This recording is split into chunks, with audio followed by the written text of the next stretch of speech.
In 1974, William DeVaughn taught us to just be thankful for what you got. Well, we are awfully thankful for what we have today on the season premiere of Ppd-Tv. We have Reverend Tracy Thomas, our good friend who you met on the pilot episode. And later, after Reverend Thomas, we have Officer Talley, who you will meet. And we just can't wait, so stay with us as we reintroduce to you Ppd-Tv.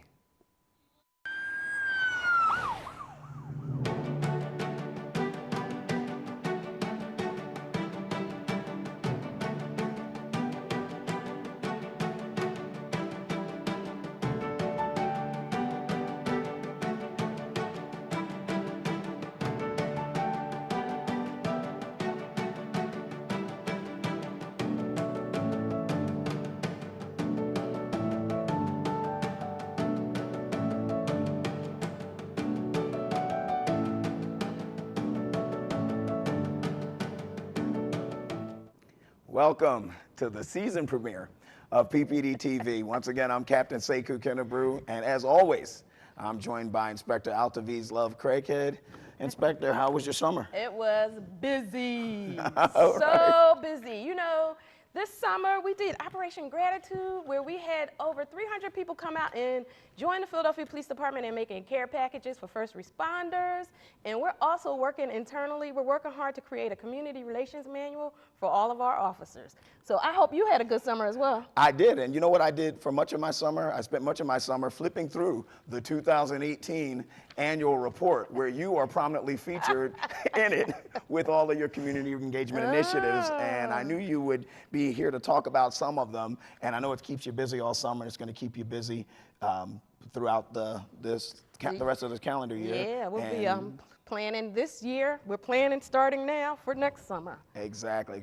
Well, we are blessed today to be able to pick up sort of where we left off in what I guess we call the pilot, but it was actually our first episode, and now we're starting a new season. It's fall. And last time we had some great guests. We had Inspector Derek Wood, we had Captain Scott Driscoll, we had Officer Sherrod Davis, and we had our first guest today, Reverend Officer, our good friend Tracy Thomas, who was introduced last time.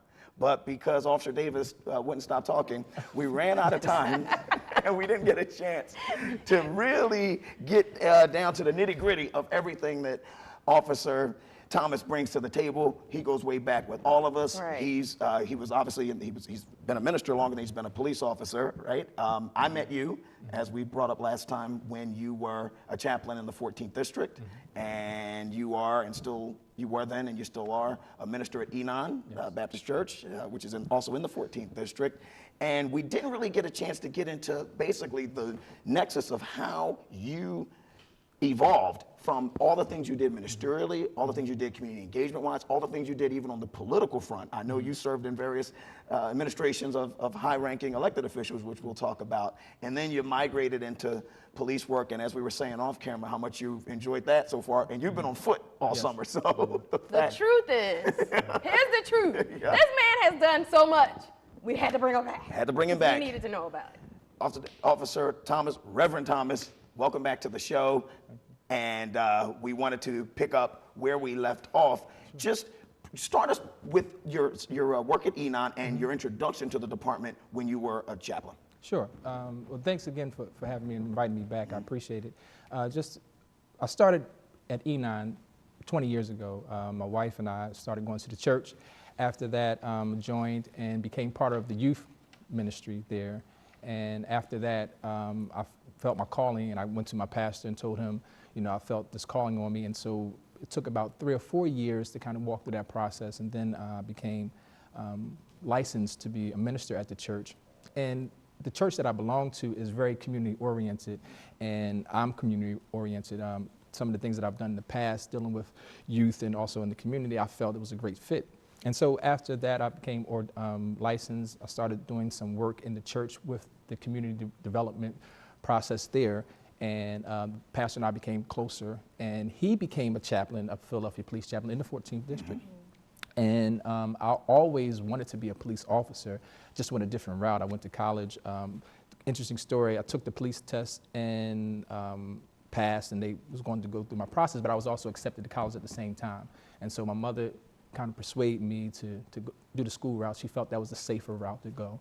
Must be something with mothers. Yeah, so I did that, but I always thought about being a police officer. So as time went on, when my pastor became a chaplain, I was like, hey, that's my passion. So that's how I met you. And I became a chaplain. And once I became a chaplain, the fire just became greater, and I wanted to apply. And then you sent me the information to become a police officer. So.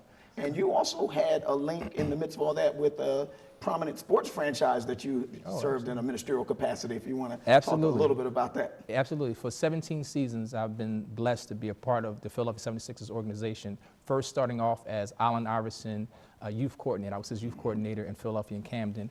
Then after that, I got engaged with the chaplain ministry there. Each NBA team has a chaplain. And so I became involved in that. And it's been a blessing. I started in 2002, and this is 2019, so 17 seasons. So you still involved with that now? Well, because you know how the police work is, I'm not as involved now, but I go down when I can. So last season I probably only did 4 games, where opposed to 41 games. Wow. But I still try to go down as much as I can. And then after that, you worked at the White House? Well, before that, when I was in college, I did 2 terms there. So when I was in college, I was an intern for President Bill Clinton. Okay. And then after that, when President Obama won, my supervisor that I was under the internship, President Obama, his administration hired a bunch of Clinton's people, and he gave me a call and said, hey, I'm back here, and I would love for you to work with me. I'm trying to reduce the dropout rate for high school students across the country. And so I did that. Wow. And you were being awfully modest. You said, Enon, my church, does a little bit of community engagement. Yeah. Enon, of course, if it's not the largest, it's among the largest in Philadelphia. And your pastor, Pastor Weiler, was, of course, a police chaplain. He's also a chaplain for the FBI. That's correct. Is that right? That's correct. How big is that church? And give me 1 or 2 things that they do routinely for the community, even if it's not connected directly to the police department. I already know about the jackets and the coats and stuff and the suits. So to answer the question, we are the largest church in Philadelphia, and we have a membership of about 17,000 members. We have what's called the Community Reinvestment Ministry, and so each year as of last year, we put $1 million back into the community every year.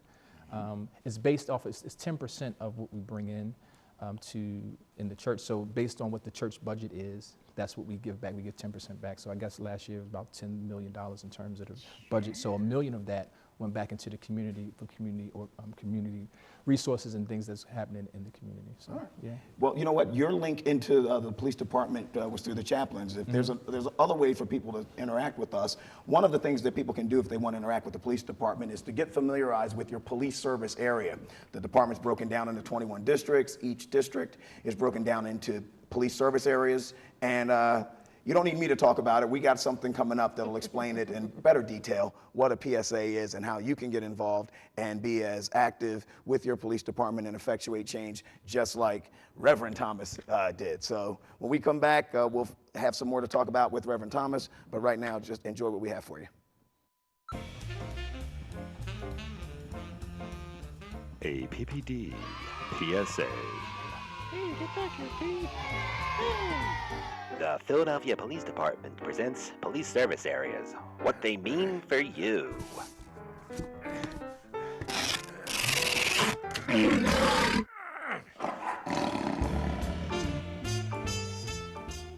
Hi, I'm Philadelphia Police Officer Franklin Square.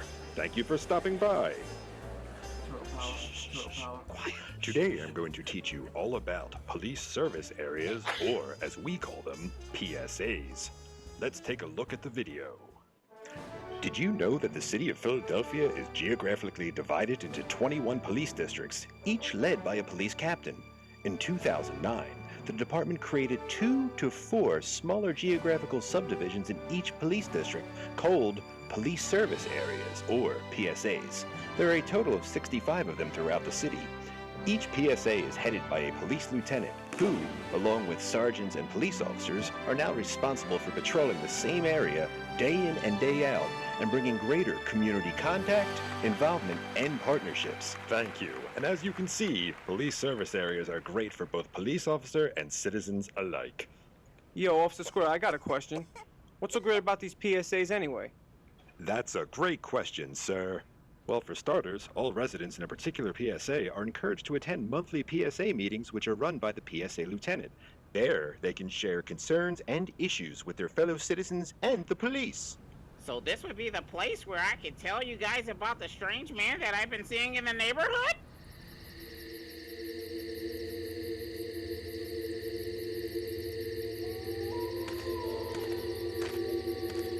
That's exactly the kind of thing we'd like to know about, Mr. Bob.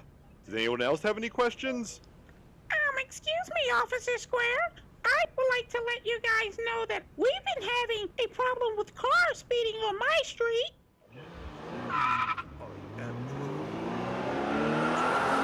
Speeding cars can be dangerous. I'll be certain to let our officers know so they can keep an eye on it. Thank you for telling us, ma'am. So it sounds like you can get help for anything at a PSA meeting. So let me ask you this question. How about during a snowstorm when your power goes out and the Netflix don't work? Then what do I do?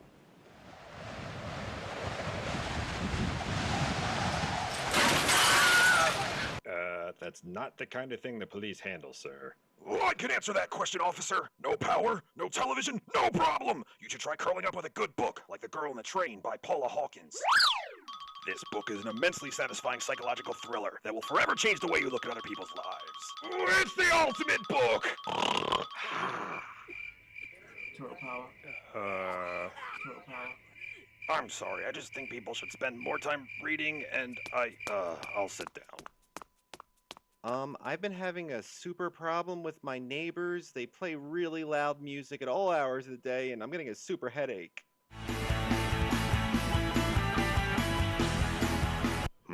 Besides being inconsiderate, that could also be illegal. We'll check into it. Thanks for letting us know. Well, it sounds like I'm finally gonna have a partner in my fight against crime that's worth something.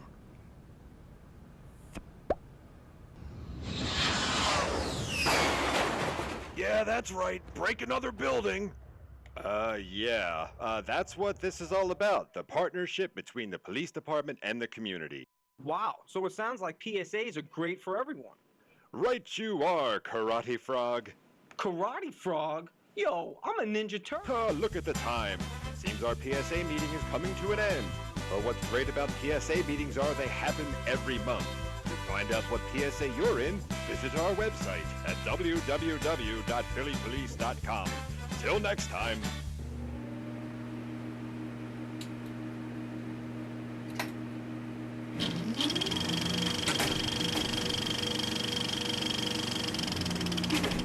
Welcome back to Ppd-Tv. Wasn't that great? It was great. It was hilarious, actually. Yep. What is with this book? Oh, it's sort of a running gag. Every time Sergeant Grip does a video, we put the book and or Jeff Crush, who works in the office, in it. So you'll see that book and Jeff often. Okay. So, and by the way, you thought I was going to mess that song up and say it was Curtis Mayfield. It was not Curtis Mayfield. It was William Devon. So there. Anyway, we are back with Reverend Thomas. And I want to pivot just a little bit. We talked about the community engagement. We talked about your nexus shifting out of having both feet in the community realm, ministerial realm, to now having your 1 foot in one and 1 foot in police work. I want to talk a little bit about police work because last time, as you were waiting to join us on set, you heard Inspector Derek Wood and Captain Driscoll talk about Operation Pinpoint and how it's unfolded and how it's like a very targeted method of enforcement and crime prevention. You are now a footbeat officer in the, let's check them shoes out. You are now a footbeat officer in the 15th District, and you, if I'm not mistaken, are assigned to a Pinpoint grid. Right? I am. Can you talk a little bit about Operation Pinpoint and the effect that you're having boots on the ground in one of those grids, not only in crime prevention, but community engagement, community trust? Yeah, absolutely. So Pinpoint, the operation, of course you know, but Pinpoint is where you have footbeats that are actually in the community walking the grid, what we call a grid, a certain area, and we get to know, we're supposed to engage with the community, which is right up my alley, get to know people so they can feel comfortable with us if something happens, or sometimes it can even prevent things from happening because they can come to us before things get out of hand. Give us information, we give them information about what's going on in the community. And then around us will be where we have the bike cops, right? And then after that, we have the patrol officers. So it's like a multi-layered kind of thing. But the Pinpoint, what I do is we'll walk the grid, we'll do community engagement with businesses and locals there, and we just get to know them so they can feel comfortable with us. So the first time that they see us is not necessarily at a tragedy or something that's going wrong, but they'll know us by name. When we walk the grid, people call us, hey, how we doing? Those kind of things. They give us water. That some of the businesses might, you know, look out for us if it's raining or something like that. They let us stand in their property, that kind of thing. So it kind of engages the community. So it's been very helpful. I've been doing it now for 7 months. Do you see a difference between when you started and now?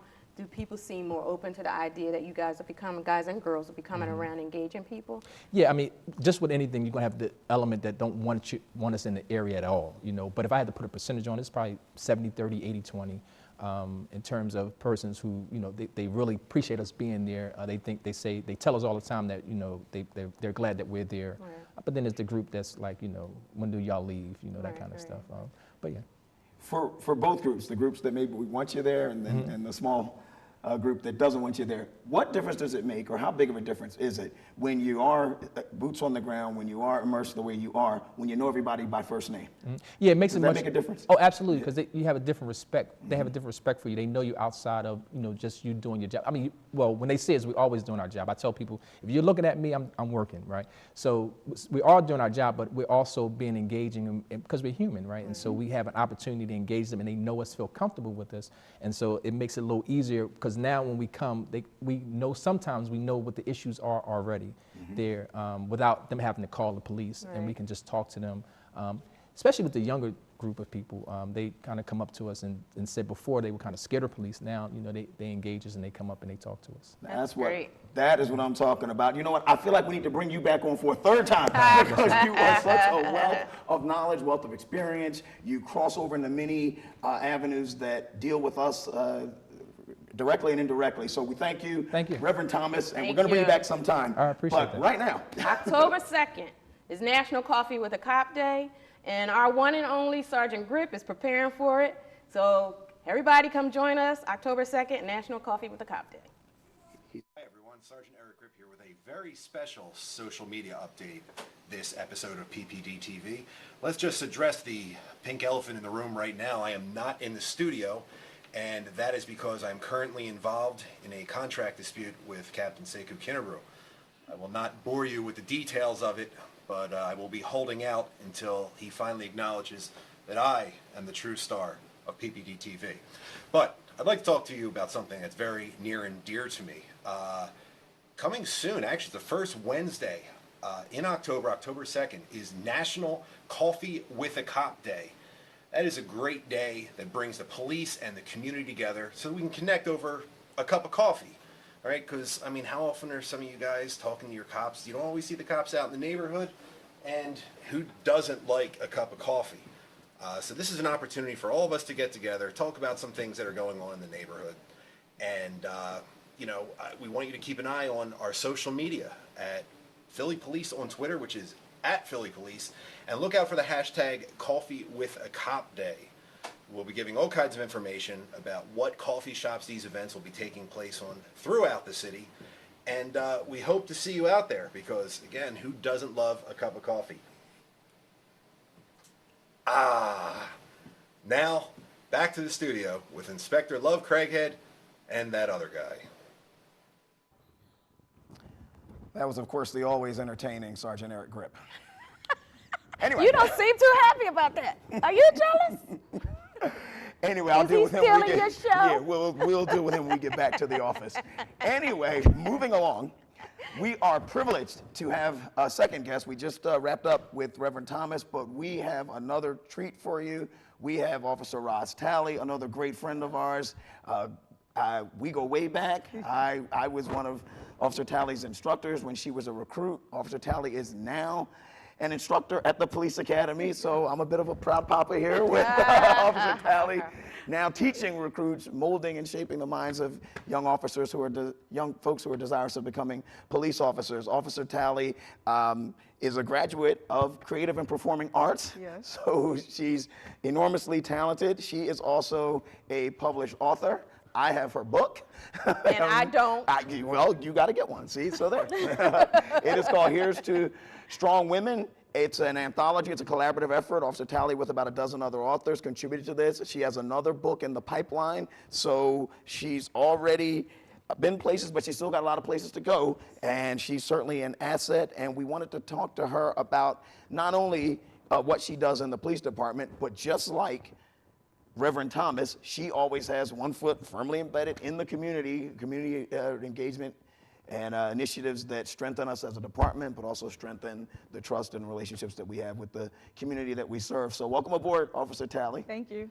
I don't remember when we first met, but I know I used to walk through 8th and Race Police Headquarters, and I would see you in your office, and I would stop and talk to you, and you were always doing something, and I just said, I got to be connected to her. Yes, but you know what? I met you in the 35th. I was introduced to you in the 35th because you had your program with your mom and your family, Emir, right. and I started doing stuff with you then. Right, Yep. now I remember. Yes. Yeah.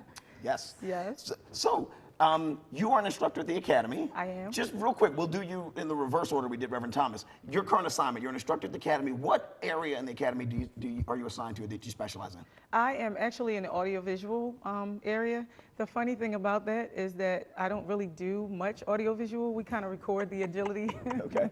We record the agility testing, the things like that. So, but other than that, I am an instructor. I actually teach all of the state mandated courses that are the written courses. No physical training or anything like that. You don't do physical training, but I always see you on Twitter running with the recruits. Now we'll work out with them. I will Okay. run with them, not workout, because those kids put it in. Like I go running with them. Inspector Virgil Johnson is very big on trying to make sure that they maintain their state. What is it required? Certification. Yes. So it's awesome to be able to run with them and kind of encourage them. And provide support. Yeah, Yeah, absolutely. It I makes them remember motivated. when I was in the academy and we had to run. Oh my God. I thought I was going to die. Oh yeah. If I would have had a rise in my life. The funny thing is, Roz needed a rise when she was at the police academy because we had Sergeant McGuire was my XO. He ran us to death, and I appreciate him for that because that was a time that I recognized what I had in me, that we could go further. I didn't even know it was 5 miles from running behind the river. I never even knew it was a river behind the old police academy, but we soon found out, and we ran that almost often, and now I like to run. So you went a little bit in reverse as compared to what we talked about with Reverend Thomas. Yes. You came on the job, you were in the recruiting academy like all of us were. Yes. You came on the job, you went to the 35th district, correct? Yes, yes. From the 35th district, you became, I believe, the community relations officer, Community correct? relations, yes, in the 35th, and 4.5 years. Yes. Yes. And that led you to a sort of a position that, sort of the precursor of the position that Inspector Love Craighead now occupies. You were like a citywide community relations officer as well. Yes. Can you talk about that? Absolutely. I was privileged to be able to work under Deputy Commissioner Bethel when he was here. He had contacted me, and what was funny is that he knew my first name, and it was startling to know that he knew my first name. And I'm like, what did I do wrong? Normally, people at the top, when they know your first name, it's like, why do you know me? So he called me one day, and he told me that he had a position that he wanted to know if I would be interested in. And actually, I took him up on that challenge because what he did was he said, I challenge you to do what you're doing in the 35th and through the entire city. And what I was blessed by was that he had recognized my talents and saw that I was connecting with a lot of the young people in the community. I've been reading books in the library. I would go to different schools. We would, and it was always awesome to like pull together other officers. All you have to do is create the venue. And what I saw was once you create that venue, the officers will come running. They just need it. I volunteered with you at the Ronald McDonald House. Yes. I want to say Thanksgiving. Yes, we made we food did Thanksgiving. for the families, and I met some wonderful people. Absolutely. Yeah. Yep. The connection that we had with Ronald McDonald House is amazing. Speaking of Ronald McDonald House, I figured that brings us an opportunity to talk about that. That's one of the reasons I brought you out. I had one for you, but I didn't think you was going to wear it. Anyway. I'm not putting that on my head. I'll put it on you. I wanted to talk to you about this because it's coming. my hair. It's coming up next month, right? Yes, it is. So let's talk about it. Here we go. So I can tell you though, when I was in the 16th district, I was the captain of the 16th district, the officers were so excited to wear anything striped. Yes. They made ties out of socks. Yes. They had the socks over their pants. They made headbands. Yes. It was such an excitement for them to be Yes. able to do that. Well, that was because we were able to violate the uniform for one, Yes, one yes. day. Yes. The One commissioner, day. the deputies, everybody. the commanders. So what is it with these stripes? Well, the funny thing was, prior to even connecting with them, when Deputy Commissioner Bethel had told me to take this challenge, I ended up going down to meet with Chris Callanan he's a director of the community services down at the Ronald McDonald House. And it was funny because they didn't know that I was a recipient. My daughter was a recipient of their services because she had several surgeries. So in Delaware, we had to stay at the house in Delaware. And I always said that when I had an opportunity, I wanted to give back to them because I thought that they were amazing with the way that they gave. There was a great charity. You saw where the things went. And they only charged like $15 a night for people to stay, no matter how much money. They didn't care about that. They took good care of you. There was everything on the premise, so I wanted to give back. The funny thing is, while I was sitting there, he turns around and he says, you know, I wanted you to wear these socks. I wanted to know if you guys could wear this on the birthday of the Ronald McDonald House. And I think it's October the 15th. So I said to him, I said, absolutely. I said, you know what? Give me some socks. He gave me 25 pairs of socks. I came back to Deputy Commissioner Bethel and I said, Deputy Bethel, I said, do you think that we can do this? He said, you know what, Roz, this is a great job. I said, because I would like to wear it with the uniform. He said, let me talk to the bosses. He came back, he said, Roz, it's a go. And that's all I needed. Now, the initial plan was to only sell like 600 socks, right? That was it. I had 600 boxes of socks, 600 socks in a box. That was it, one box. Came back, we sold the whole box, and then we had about 10 more boxes after that. We ended up selling like $25,000 worth of socks that year. Amazing. So, Really 25. quick, what's the date? When does the drive start this time? It starts now. Okay. We start our little red and white stripe boutique at the police academy. I'm going to be selling things, but each community relations officers, we're setting up now with the Ronald McDonald House to try to give some type of incentive. Give us the date again. October 15th, I believe, or 16th, whatever date is not on a holiday. I mean, not on a weekend. All right. And so thank you, Officer Talley, for joining us. We want to bring you back as well. We always seem to run late. Speaking of children, we are back to school. We are back to school. And we had a couple of things. Curfew hours have been adjusted. I want you guys to go to phila.gov for the new curfew hours. You always have to have the kids home and in bed so they can get a good night's sleep for school the next day during the week. And we have a video about safe corridors to make sure the kids get back and forward to and from school. So take a look at this video, and we'll talk about it when we come back.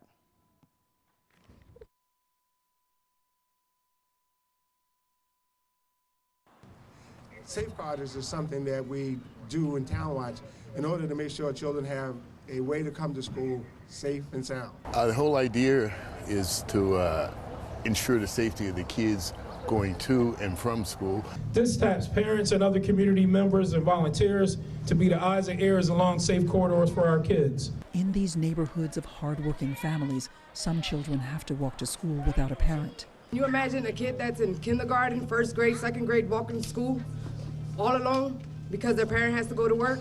The Safe Corridors program is set up to safeguard children in the Kensington, Harrogate, and other communities as they travel back and forth between home and school.